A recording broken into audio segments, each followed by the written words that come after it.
I empower people to overcome their fears of credit cards. You get your debt paid down. People that don't know, you can pay your loans with your lines of credit. Even if that line of credit is higher in interest rate, we show them the formula for calculating amortized interest. All right. So we're here with CJ with Velocity, and just a pleasure to have him here. And we're going to talk about personal finance. We're going to talk about credit cards. We're going to talk about debt. And so I just thought this would be a nice partnership. We talk a lot about blue collar business, service based business, because that's what I'm in. And so anytime we can just offer additional information to help our viewers just be more successful and better manage their finances. And so, CJ, I'll let you just kind of tell us a little bit about what you do on your channel and why you chose to talk about finance. And yeah, so tell me a little bit. Absolutely, Adam. Thank you so much for having me on, man. And I love what you're doing. I shared that little story about my sister and her dyslexia and how she overcame that. Man, you're all about empowerment. So I want to absolutely honor you man, for what Thank you're you. doing. Yeah, absolutely. So I actually do kind of the same thing, but on the finance side. I empower people to overcome their fears of credit cards, overcome their fears of the lines of credit, and I teach them how to use it correctly. A lot of people don't know that you don't have to have a mortgage, that you can replace your mortgage. It's news to many people. There's a lot of people that don't know you can pay your loans with your lines of credit.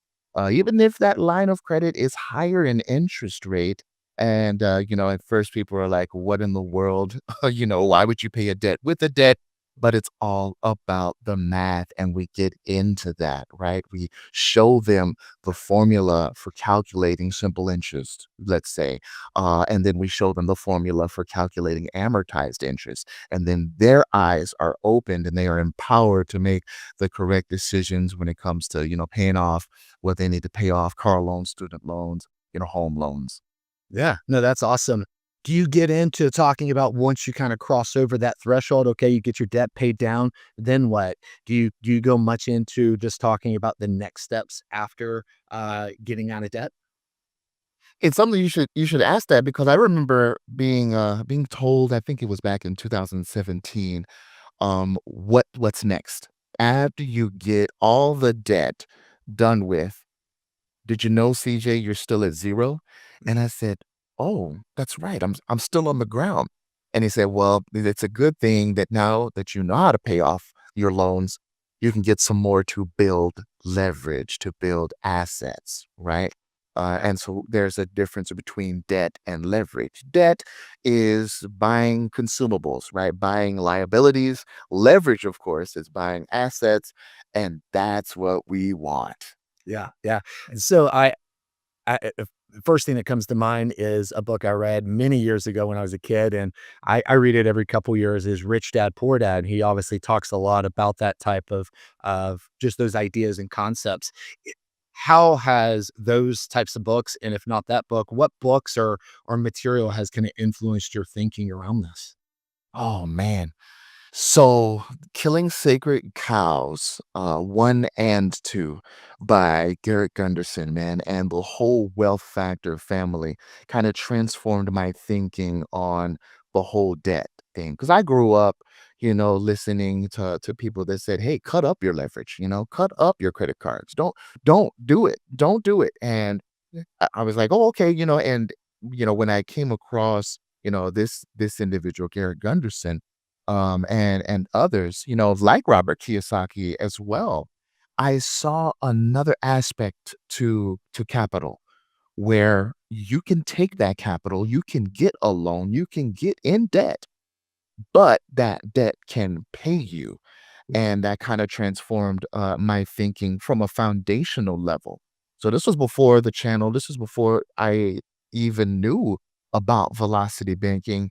It kind of transformed my thinking on, okay, now that I'm working this job overtime, different things, now I can take this money and actually grow it. I can buy an asset that pays me. And I was introduced to the concept of passive income. And so we're going to be sharing that actually pretty soon on the channel, on different ways you can get passive income as well. Yeah. So with debt to help grow your wealth, I'm assuming you're talking about leveraging, you're talking about, like rental properties would probably be an easy example, something that a lot of people have heard of. Is that the type of things that you think are good ideas or that you've seen success in building wealth using debt to help, you know, e- enable you to do more?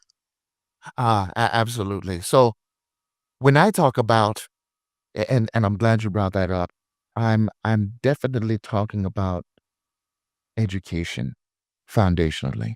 At first, I'm talking about education, making sure we know what to do before we do it. And of Yeah. course, yes, rentals are definitely something that is in the wheelhouse so that you wouldn't have to work to necessarily get that cash flow. Of course, there's some initial work in the beginning. Of course, there's the work throughout it, right? But Mhm. we're talking about work on a higher level. So you're absolutely correct. 86,400, right? When I mention that number, people are like, okay, why did you mention that number? That's how many seconds are in the day. And so are you going to spend your seconds you know, doing something that perhaps you don't want to do? Or are you going to spend your seconds fulfilling what it is you maybe came here to the earth to do, regardless of your beliefs? What's your destiny? What would you like to do? And I'll take this saying from one of my mentors, Jim Rome. He's passed away now, but he said, "What are you becoming Yeah. in what you're doing? What are you Yeah. becoming?" It's all about what you are becoming. And so I take that into account as well. As we talk about, the rental income, we're talking about making sure that our investments are in the right place. Of course, rental income's not the only way, Yeah. but the investment structure, and this is very important. The investment structure is more important than the investment itself because with the I structure, like that. you could lose and still win. Yeah, no, I love Jim Rohn. He's got a very unique voice. Um, yeah, I actually, a family member of mine worked for him for many years and had a close relationship with him. And yeah, just a phenomenal guy. I love his concepts and teachings. He's a rock star. Uh, yeah. No, I love that. So it'd probably be safe to say you're more focusing on the education, like you said, and understanding the principles, and then apply those principles to whatever vehicle you want to use to maybe build wealth. Maybe you're interested in real estate. Maybe you want to do e-commerce. It doesn't matter what you do to get to the wealth, but understand the principles and understand how money works. Would that be kind of a good summarizing? Exactly, Yeah. exactly. It's all about education. I'm reminded of Napoleon and how he fought his wars, that he just kept winning and winning, winning, winning. Well, he would sit at the dinner table and would eat, but would be thinking about the battle and what he was going to do. That was kind of just bred in him. He was just that type of thinker. And so I endeavor to make sure that people realize, hey, when this is in you and this is second nature, you can look at a deal and go, no, don't like that one Yeah. because it doesn't match what you already know a deal should look like, right? And the same goes for paying off debt, So, and that's what I try to bring in to the teaching, that education aspect. If you know it, then it's second nature, like walking, like talking, and that's what we want people to get to. I so agree with that. I think, just when you have something deep in your knowledge base, you can just you can be very conversational with the topic. And if you really know it, you're not having to have I have a notepad here with if a thought comes to mind, I can note it down, but I'm not reading off a script. I'm at my 9 to 5 is a painting contractor. So if you ask me painting questions, I don't have to pull out something. I know it. I can just rattle off anything you need to know. I've been doing it for 20 years. I know it really well. And so for that is so true. If you understand the principles around something, you begin to recognize opportunity. I think it's in Think and Grow Rich. They even talk about, you know, like reading your goals and rehearsing kind of the things that you want. There's no real magic, in my opinion, of like just reading it. But I think it just puts it deep in the subconscious. So when those opportunities come up, you're able to jump on them quickly because you're aware of it. Is that would that be kind of what you're alluding to? Yes, exactly, exactly. So, like, when you're painting now, it wasn't like when you started out, right? Yeah, yeah, for sure. And so it is with paying off debt, so it is with looking at a deal, it's not gonna be like when you first start out. Of course, when you first start out, you're gonna have the bumps, you're gonna have the bruises, because you didn't know, but Yep. once you know, man, it is on to the break of dawn. So, Yeah. yes. So if let's say let's talk about a couple of different scenarios. So I'm a father. I have two kids, 19 and 15. So if you were talking to a young person, a lot of young men, both of our contents on YouTube a lot. So a lot of young men. It seems like the larger demographic on YouTube. And so if you were talking to a young person, man or woman, what would be some of the starting advice you would offer to help them be financially successful? Maybe they're starting from zero with no debt, or maybe they've got some loans, maybe they got a car payment, a little bit of credit card debt where they went to college and, did XYZ. What is some of the first principles that you would encourage people to really dive into? Absolutely. So this part, I absolutely am a proponent of writing everything that you have down. Yep. Right. We live in the AI world now, and boy, it can be a humongous help, but it can also be a humongous hurt because it can be a crutch that perhaps can lead to some missteps. Let's say, okay. So what we want to do is we want to write everything down that we have: income, debt, expenses. Then we want to step back and say, all right, where can I classify? Okay, so put these expenses in classifications. There are four classifications of expenses. That is productive expenses. That's the insurance, different things like that. You want to protect your wealth. Okay, Yep. so the productive expenses are actually going to be investments. Okay, the productive expenses is investments. The protective expenses, that's going to be the insurance. All right, protecting the wealth. That's where the insurance lies in. And then what we're doing is we're classifying our lifestyle expenses. If you like beans and rice, that's good. If you're going to do that and you're going to wait until you're, I don't know, 90, 95 to go to Ruth's Chris, listen, there's no judgment from me. Okay. But you don't have to do that, right? If you can go ahead and allocate for those lifestyle expenses and then destructive expenses. We want to classify those destructive expenses.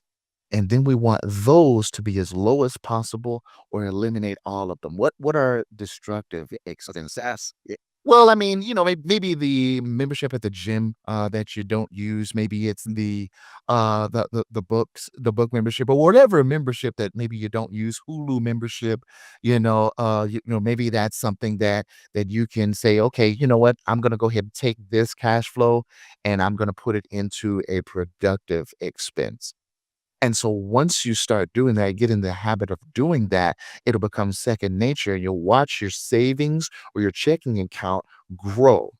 And it'll be exponentially because someone is on the back end working that, whether it's an investment or a business. Yeah, yeah.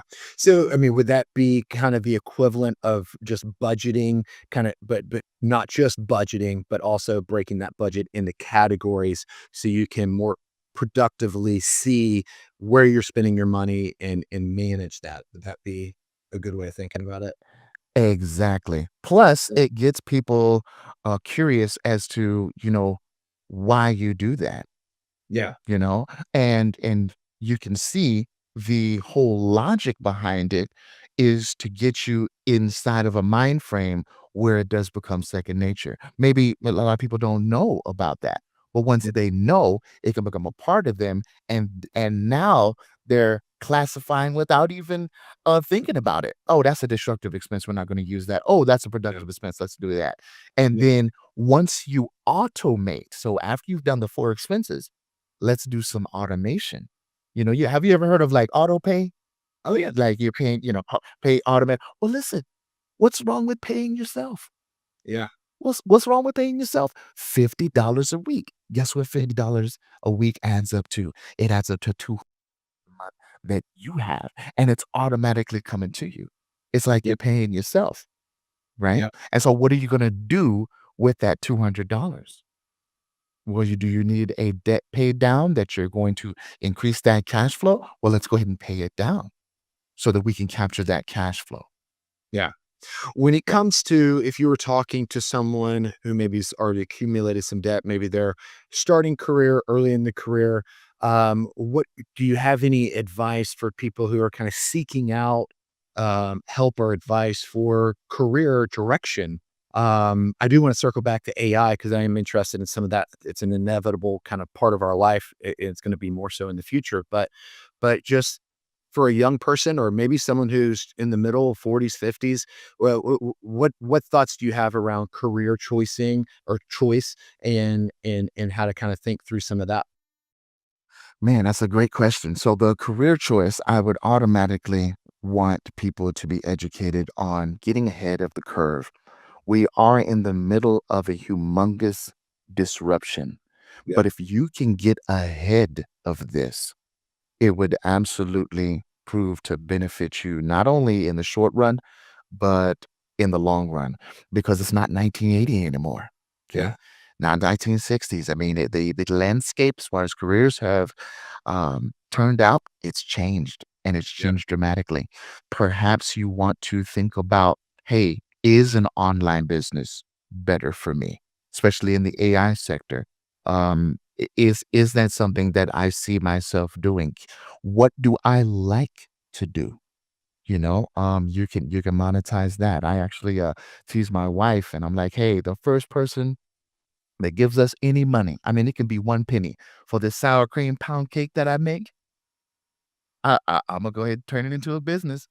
Because, when you have multiple streams of revenue, you start thinking differently. You're no longer, "Oh, man," you're no longer in the accumulation mindset. So keep in mind, you can have multiple streams, of income now, multiple yeah, streams. Because if you spend $200 maybe on a pair of J's or some shoes or a purse or whatever it is, right? Then that $200 would be coming back, the next month or the next week. It's a whole different mindset. yeah, So, think about those multiple streams of income that you can make money while you're sleeping. mhm, Think about that. I would say as you're, going to work and you're thinking about your next career, the 2 things would be AI, how can I get ahead of that? yeah. And then how can I get multiple streams of income? Yeah. No, I love that. Yeah, I always, eh, so like I said, my son's 18 and he's getting into career. He's not going to college, and my brother's an entrepreneur as well, and so he's been around entrepreneurships, or entrepreneurs, and so seeing him try different things, he started a newsletter business. He manages actually some of my dyslexic hustle stuff, and he's actually working with a consulting company now, and so I've always been kind of like, just see what hits, see what works, see what you're good at. There's a guy, Scott Galloway. I'm not sure if you're familiar with him, but Husband. yeah, he has a statement. He's like, don't follow your passion, but follow your talent and like see what you're good at. Like, and you might just become passionate about what you're good at. I know, yeah, my son was not a sports kid. He did not like baseball, he did not like he's like, "Wow, why do I wanna throw a ball?" Me and my brothers, like, we grew up playing baseball and all basketball, all the things, and so me trying to force him into, like, playing sports that he wasn't interested in never really made sense, but he's really passionate about this other stuff or really talented with this other stuff, and it become a passion of his, and so, Right. yeah, it's interesting to see, it can be discouraging, I think. I'm in a college town here in Boulder, Colorado, so I have a lot of friends that are younger in college, and there is some, I think there's a lot of opportunity, more opportunity than ever in some ways, but then it's also to be really kind of, discouraged at the same time when it comes to career choices, but anyway, just curious about some of your thoughts around that. Um, Yeah. going back to some of the debt and paying off debt. So we talked a little bit about kind of the younger, categorizing. So maybe someone's on the maybe right in the middle and they have a pretty good handle on their finance, but they're just kind of doing the status quo, just kind of paying off the 40, not 40, 30-year mortgage. They got the car loan, maybe a little bit of consumer debt with credit cards or this or that. What is, I'm assuming you would kind of start in a similar place, categorize, but you talk a lot about like how to pay your mortgage off quicker and how to use lines of credit. And we don't necessarily have to go into details because you do really detailed videos. And I would encourage everyone to go watch those and see those and dissect those. But like, talk to me high level about some of that. And if you're just sitting at a coffee shop talking with someone, what are some of the kind of the pointers and jumping off places that you would give people? Absolutely. So, and I gotta give credit to Dale Clark. He's a rocket scientist, and he came up with this formula that just works. And it's the formula of the cash flow indicator. When you have multiple loans, what we want to do is we want to categorize those loans in order of inefficient loans to efficient loans. The inefficient loans are the cash flow suckers, right? Especially the amount that you got, the amount that you receive is kind of disproportionate to the amount your minimum monthly payment is. And so we want to make sure that we get rid of those cash flow sucking loans. How do we do that? We're going to put it through the cash flow indicator. Loan balance divided by minimum monthly payment, it's going to give you a number. If that number is between 0 to 50, you're in the danger zone. Okay, we want to make sure we get those paid off as quickly as possible. The closer the number is to 0, the quicker you need to prioritize paying that loan off so you can free up the cash flow that comes from that loan and allocate it to another debt. All right. If Just it's to make sure 51, And to make sure I'm understanding, so you're saying if you have like a debt you have a debt, but it does generate some cash flow, but just not a lot, you want to eliminate that quicker.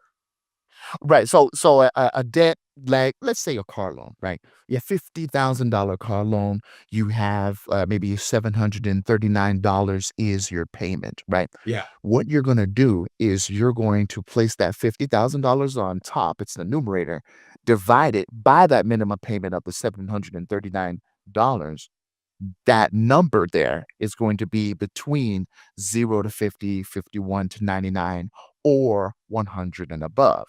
Okay. Gotcha. So we want to make sure that we're paying off all the danger zone loans. Now, Gotcha. if the number is between 51 to 99, right? And we're talking about consuming loans. We're not talking about leverage, right? Where it's an asset, right? Gotcha. 51 to 99, you can restructure that loan. Yeah. You can ask for a lower interest rate, right? You Yeah. can even refinance, right? Okay. But if it's 100 and above, like most mortgages are, then we don't want to prioritize that as much as, let's say, a danger zone loan. Gotcha. And so we want to do that. We definitely want to do that first. Okay. Yeah. So yeah, I interrupted you, but so what after you kind of go through that, then what would be kind of the next?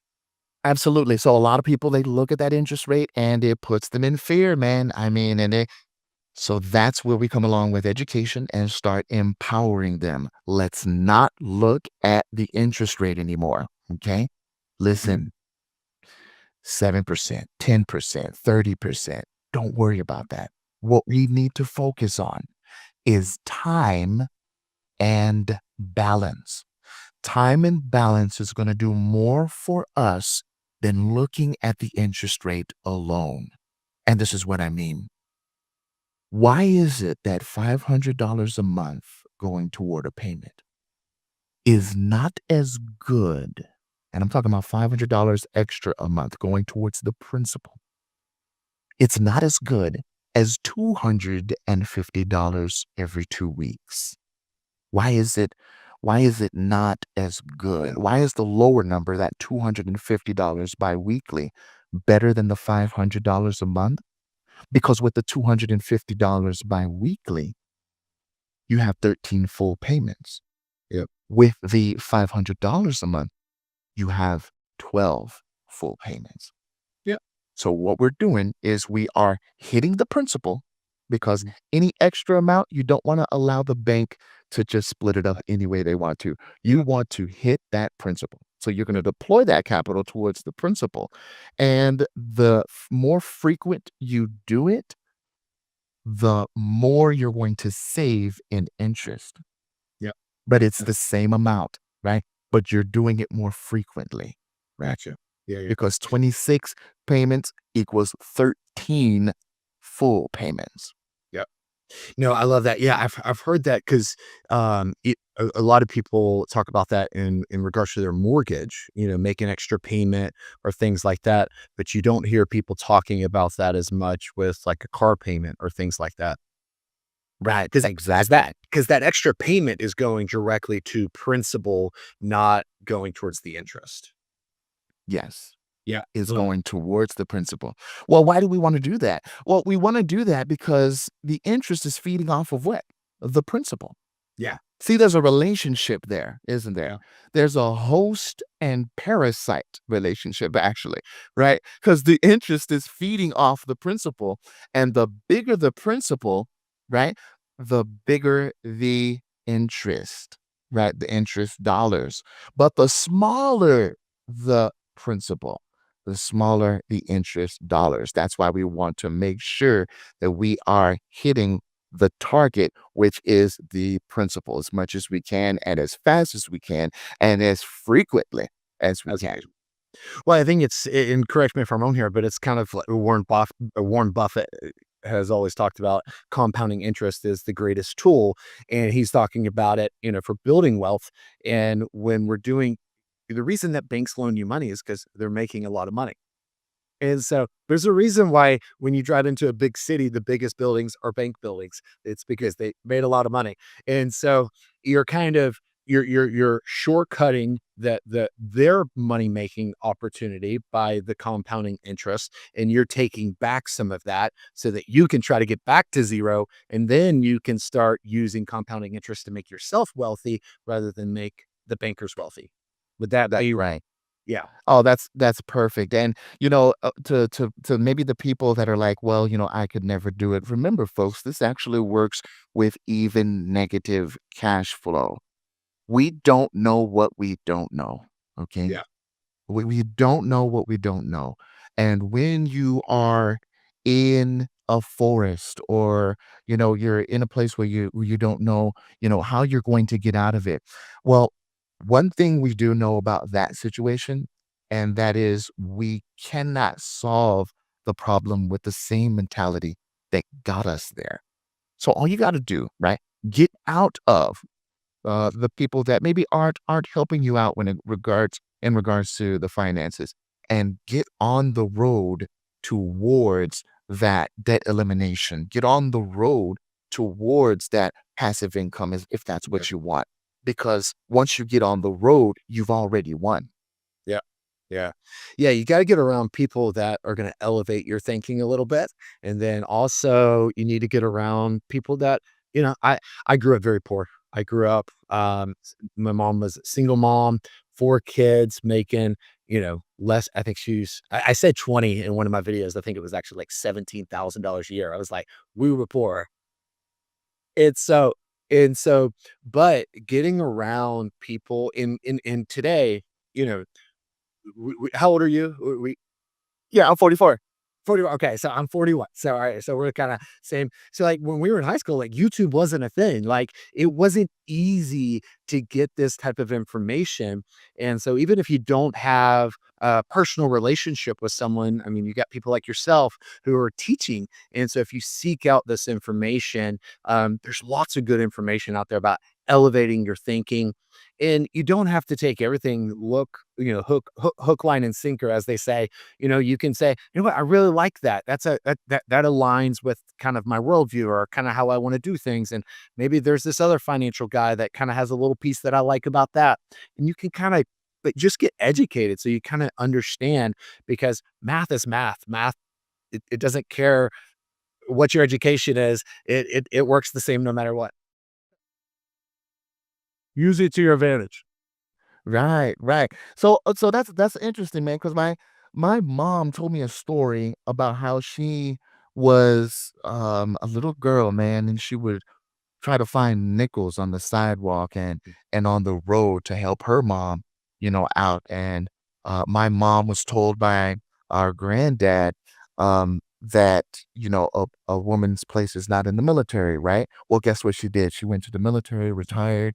She's living high in the hog now, man. But I remember that story, man, and how she had like hangers from her shoes and sticking out and stuff like that.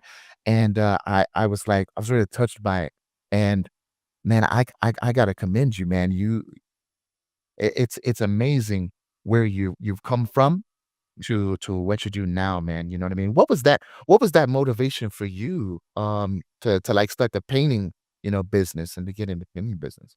So, my father died when I was 14, and he actually was he was a very successful painting contractor.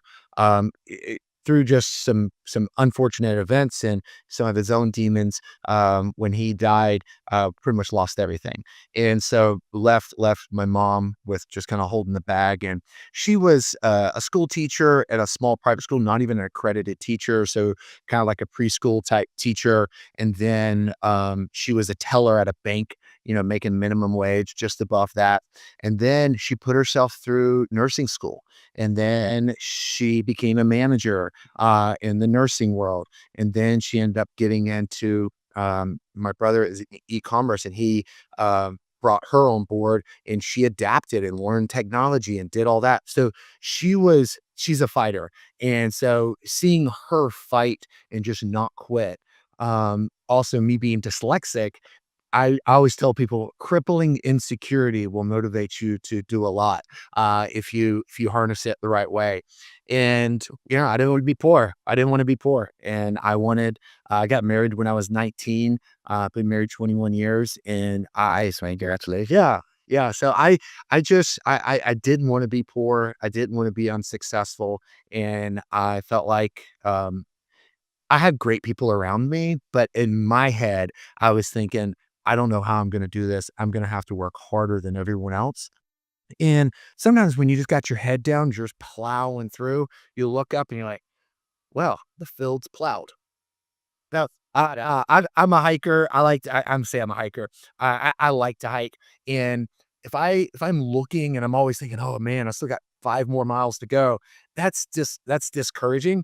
I just look down and I'm walking. I'm just looking 6 feet in front of me, and then I'll get to the spot and I'll look and enjoy. But then I look back down and I'm just going hard at it. So I think part of the motivation aspect was, yeah, insecurity and knowing that I had no safety net, and if I didn't do it, nobody was gonna do it for me.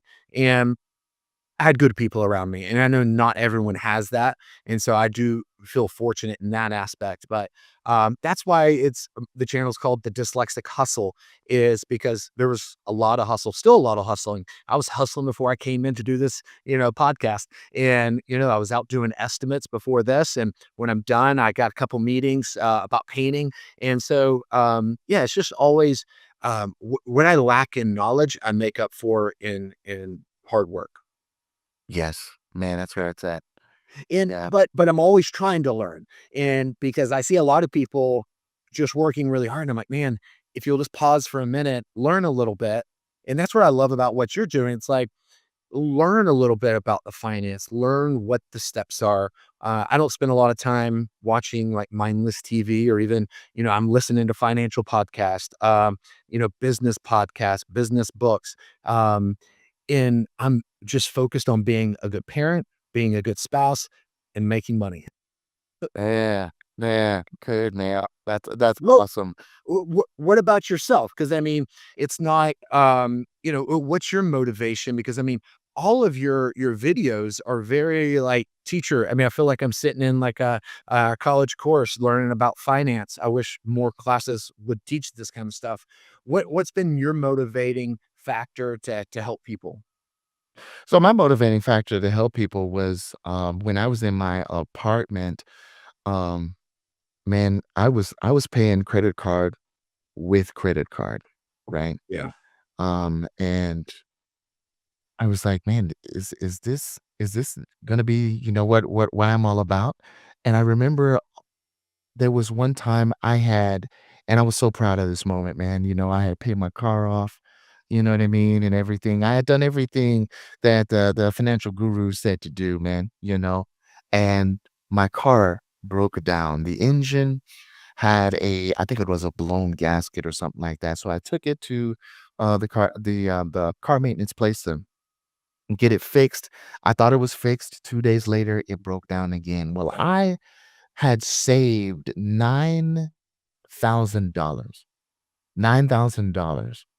And in about 2 weeks, it was gone, man.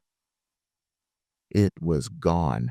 At that moment, I said, "Okay, I don't wanna make the same mistake twice because I worked hard for that $9,000 Absolutely. and for it to just disappear on a car." And, oh, by the way, when I got it fixed again, it still didn't work, so I still had to finance another car, right? Oh, but, I thought about it and I said, "There's no way I can continue in this cycle." The accumulation method is not for me. I've got to start earning cash flow. So that's when I started going to school. I used my GI Bill because I was in the military before. I used my GI Bill to go to school here and in Coach's College and, got an associate's in business and then I started to kinda spread my wings in the business world. So we went into real estate investing, got our first fix and flip, that was fixed, pretty successfully. We appreciate, everyone that was involved in that. But again, that started with education. But the motivation was never to be in that place again where you can save up your hard-earned money, and then it can all go away in 2 weeks or less, and you have nothing to show for it. Now you have to work instead of you get to work. That was my motivation. And man, it got pretty bad, man. It got to the place where I had to I felt like I had to rap for the, project or excuse me, not the but the, what's the person property manager. I had to rap for the property manager just to stay in the room, man, and just to stay in the residence. So, yeah, yeah, oh, yeah, yeah. So I was like, "Oh, man, never again." So, what did I do? I started, because I was so excited, man. I had just learned velocity banking, just learned it. And I was so excited that I went to an office that they let me borrow, and I started just teaching, man. Matter of fact, one of my first videos, that's the one that went viral, and I just started teaching. But what people don't know about that video is that I had absolutely nothing to my name when I made it. Nothing, nothing, nothing. Yeah, yeah. But I was so excited. I didn't care, and I didn't know about monetization, you know what I'm saying, on YouTube or anything. I had just because I knew that once I got the concept, it was off. It was off to the races. Yeah, I'd never have to worry about money again. I could talk about something else, you know? So my motivation was to have other people that were in my place or worse, never have fear about, "Oh, no, where's the money coming from?" Right? Where you can use your lines of credit to your advantage versus your disadvantage. Yeah, yeah. Sounds like taking back control. Yes, there you go. You can Yeah. take back control, and, it was my weakness, man. Cause get it? Paying credit cards with credit cards, that's not exactly what a finance teacher should do, right? And so that was my weakness, but that weakness became a strength simply, just like yours, what other people call, right, is it becomes a strength, so No, I love that. I think, weaknesses, struggles, I mean, no one wants them, but honestly, you have to turn them for opportunities and you can learn something from it or you can just repeat it. And I tell even our team and our business, it's like, hey, like if there's a problem, let's figure out why is this if it happens once, it's like, okay, I kind of see. If it happens twice, it's like, whoa, we have a broken system.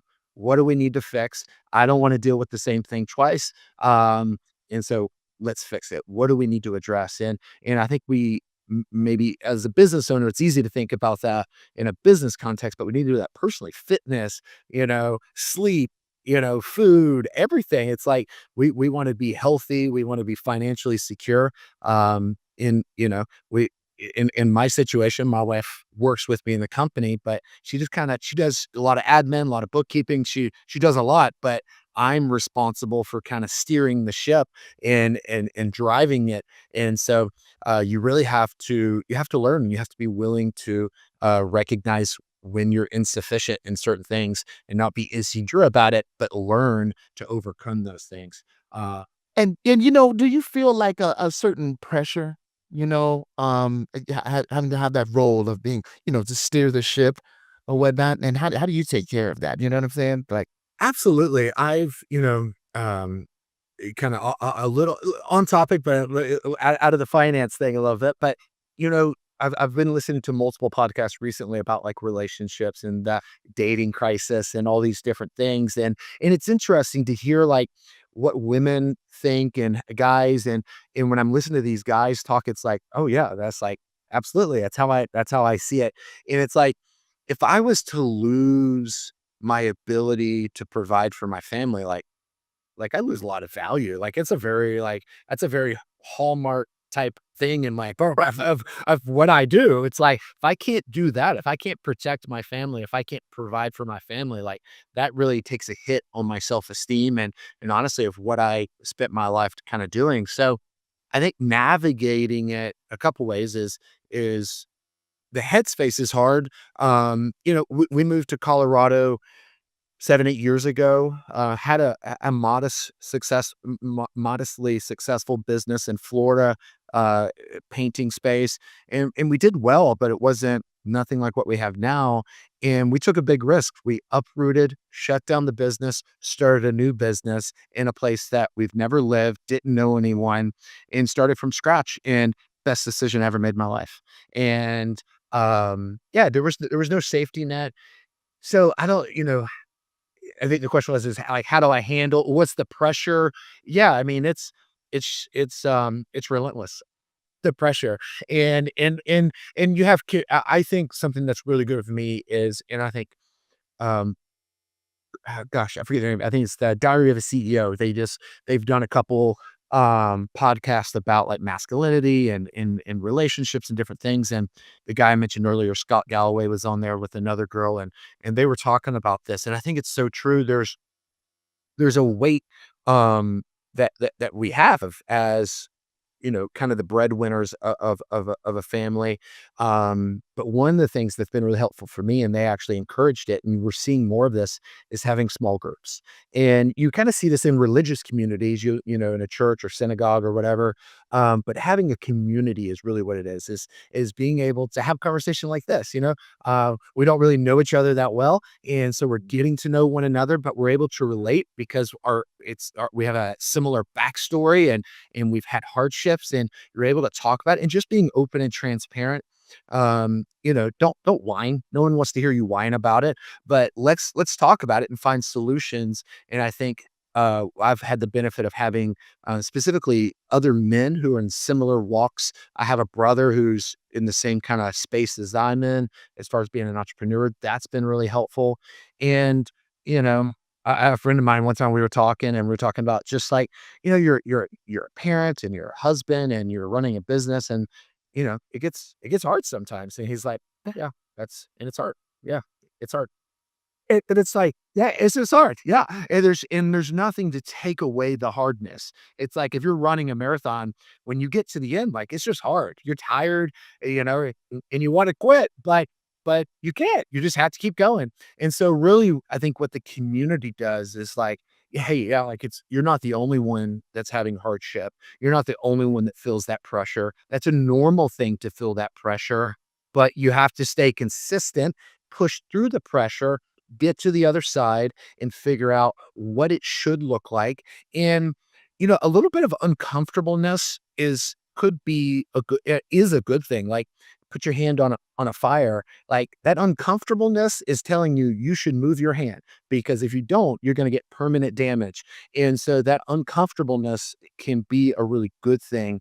And you sometimes you just need a little perspective because when you're isolated, you can feel like, oh, I'm just going to kind of get in my hole and woe is me, my life is difficult, my life is hard. And it's like, well, my life has been harder than some and easier than others, but everyone just kind of has their own path they have to kind of navigate and get through.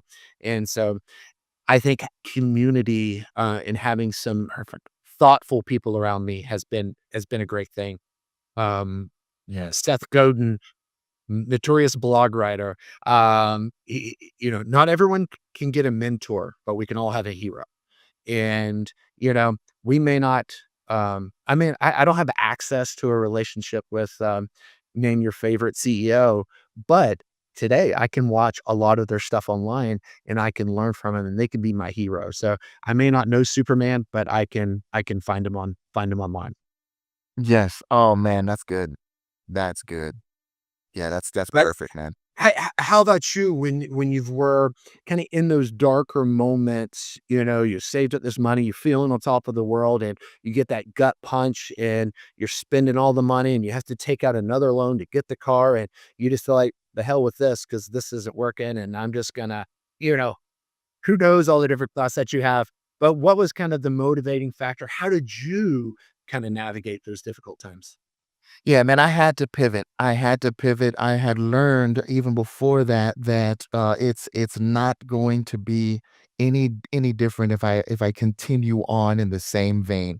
And I knew something had to change because that part right there was something that it kind of brought me to reality. And there's nothing like reality that can be your closest guide in what you should do next, right? So I knew that after that moment of, saving up that money, $9,000, and I got a story about that actually, with Bitcoin, but that $9,000 that I saved once I lost it all, I was like, "Okay, alright, now, I cannot do that again." So I'm actually leaving the mentality that I had because I know that there is something else. Even if I have to sacrifice my credit score and I have to sacrifice my money. Now, I know that's kind of like, "Oh my goodness, it's anathema. Why would you sacrifice your credit score?" Well, because I didn't want to be in that situation and I did not know what to do next. So, I never want to have, an accumulation mindset only where, "Oh, I'm good with, 9,000. I'm good with 10,000. I'm good with 12,000." I'd rather have that amount coming in each month, right?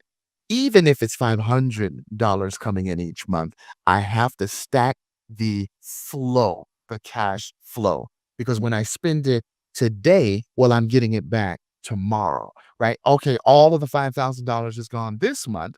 No worries. I'll have that coming in next month and the next month and the next month versus having $1,000,000. And I actually got this from Justin Donald, from a lifestyle investor. He said some of his clients, they've done $5 million exits, $20 million exits and above, but they are the most fear prone people that you can meet because that's all they have, right? Yep, And they don't have that cash flow coming in. So you've saved up the 5 mil, the 10 mil, right? But each time you spend that money, now you have 400 or 4,900,000. yep, And they're looking at the money do this mhm, instead of this, right? yep, So we want to, not that accumulation is bad, but we want to make sure that our horizons are expanded to where, if we do this, right? The accumulation, you keep yep, taking and keep taking, yep, that's okay because we still have this yep, yeah, and we can pass cash that flow. along. Yeah, cash flow is king. You gotta, like you said, when you just have that nest egg, it's nice for a moment, but then 2 months, 6 months, 2 years, that nest egg just starts to dwindle down, and then you're like, "Well, I hope I don't outlive my money." Right. Exactly. I don't necessarily wanna live forever, but I don't wanna have to be counting the days. Right. Yeah, exactly. And so something someone said to me is, CJ, you have to have more of a process oriented strategy, meaning their business has to run without you. You can Yep. teach them like Ray Kroc isn't running McDonald's, right? Yeah. Yeah. I mean, he has the whole system is running Yep. itself, That's the goal. If there had to be a goal, right, then that's the goal. Let's have a system that runs by itself. All you have to do is peek in every once in a while, say good job to teenagers, and just head out, And so that's yeah. Which is pretty amazing. A lot of times people are, even in my industry, in the construction industry, like, oh, well, I have to do everything myself. I have to cut every board or put every paint tile or a roof tile or paint every door. And it's like, I just can't find good help. And it's like, I McDonald's, a multi-billion-dollar industry, and all the fast food restaurants, more or less. And there's some, high quality managers and things like that in there too. But the primary workforce is teenagers. It's like I mean, you find solutions.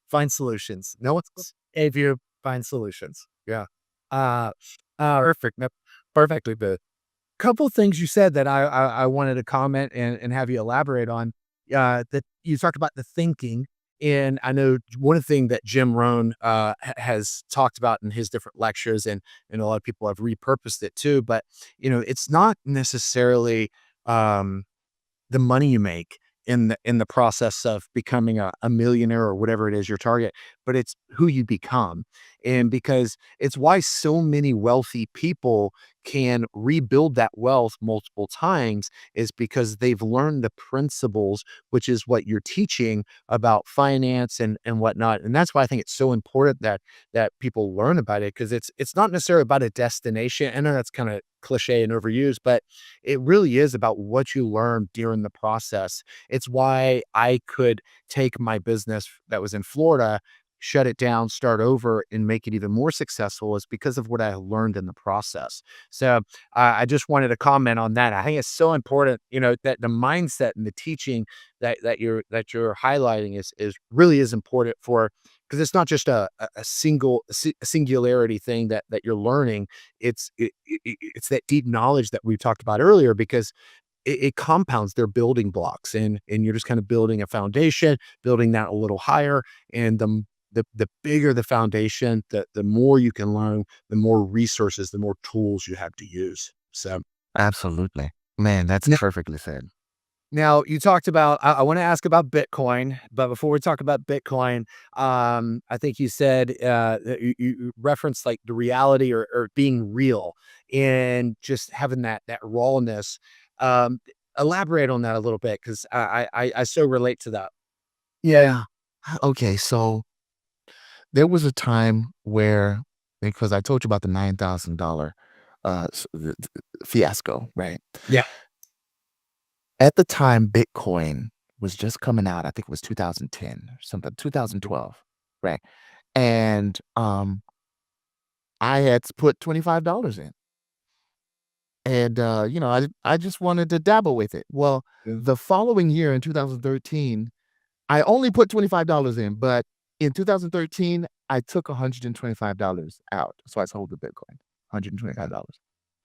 If I had taken, and I'm telling you, man, this is crazy. Every time I think about it, people are like, and I share the story, people are like, oh, Yeah. if I had taken the $9,000 that I blew on fixing that car and just left it there, man, Yeah. do you know how much I would have? I do.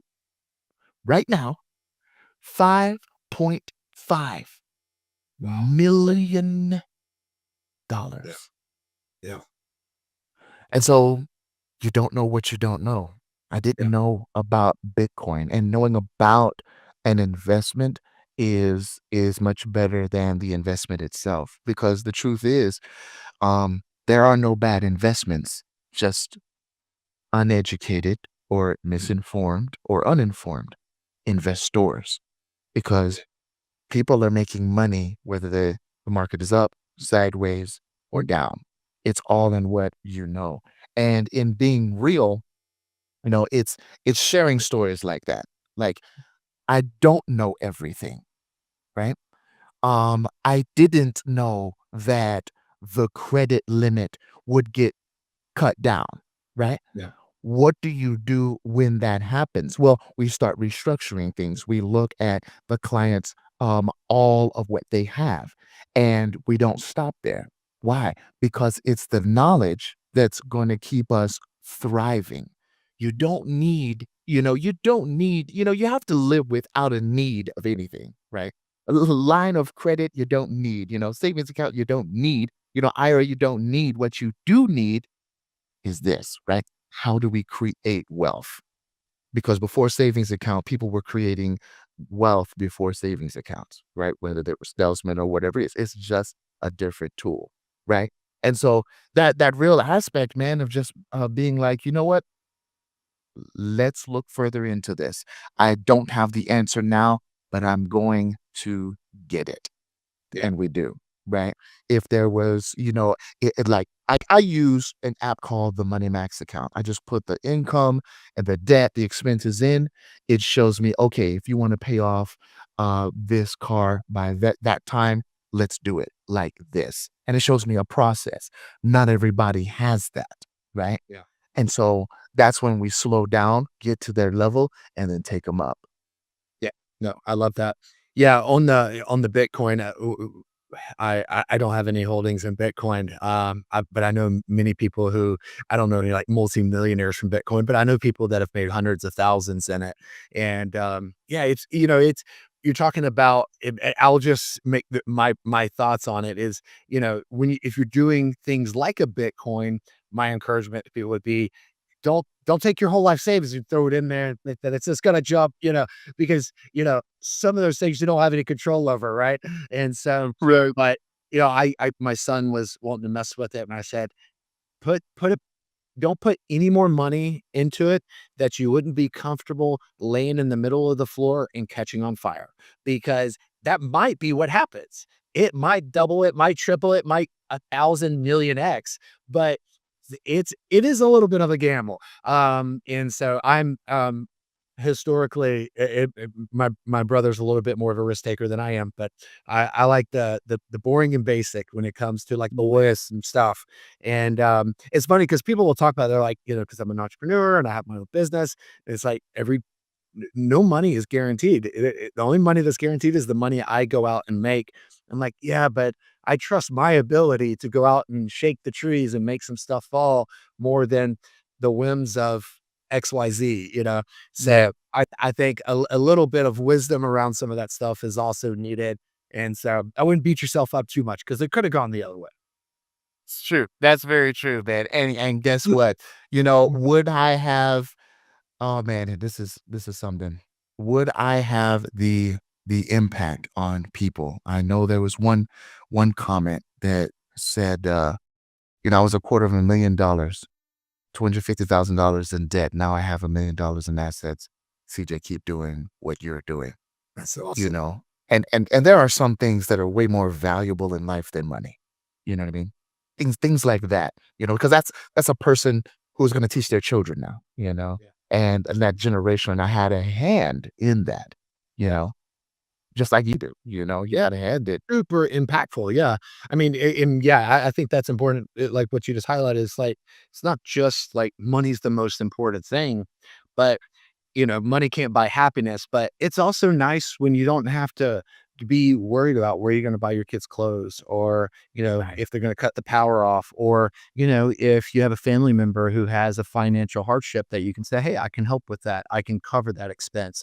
I can help you make your next mortgage payment until you get your new job." And those things are empowering, but that person you talked about who now has that larger net worth, like, they're probably gonna change their family tree because of what they've learned, what they're gonna teach their kids, and that stuff is invaluable. It's very important, and I love one of the reasons so we talked a little bit about the dyslexic hustle, and just hustling and working hard.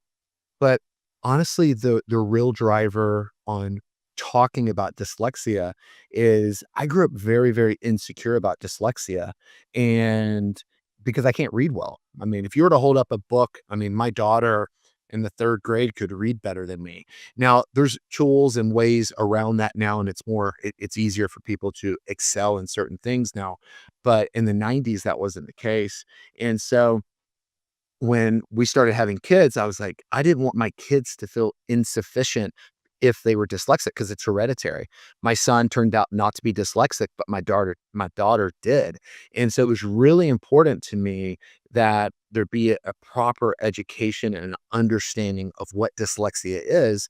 Um, for her and the people in her life, because last thing I want is my daughter to feel insecure or less than and then start seeking affirmation in unhealthy ways and those types of things. So, and finance is also one of those things. I mean, what is it?